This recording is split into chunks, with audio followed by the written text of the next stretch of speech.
افسوسناک خبر دیں گے آپ کو، مرکوٹ میں بھٹے کے نزدیک تالاب میں نہاتے 3 بچے ڈوب کر جان کی بازی ہار گئے۔ ریسکیو کے مطابق ایک بچہ موقع پر 2 اسپتال منتقلی کے دوران دم توڑ گئے۔ واقعہ عمرکوٹ کے گاؤں ولہار میں پیش آیا۔ تفصیلات بتائیں گے دلیپ کمار ہمارے ساتھ موجود ہیں۔ دلیپ، آگاہ کیجیے۔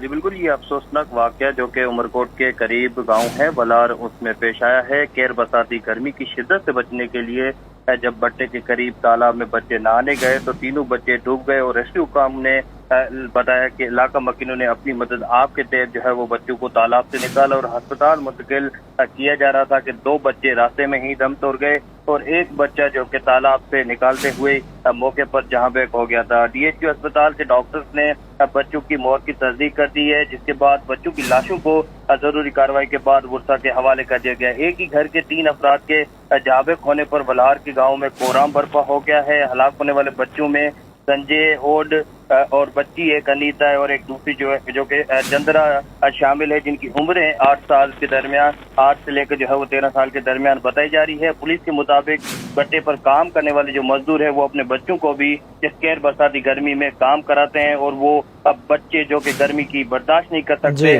اس لیے وہ نہانے کے لیے گئے تھے تالاب میں، جو کہ یہ افسوسناک حادثہ پیش آ گیا۔ دلیپ کمار، آپ کا شکریہ۔ وزیر اعلیٰ سندھ کا اراکین صوبائی اسمبلی اور بلدیاتی نمائندوں کو خط۔ وزیر اعلیٰ مراد علی شاہ نے بچوں کے بہتر مستقبل اور پولیو کے خاتمے کے حوالے سے خط لکھا، کہا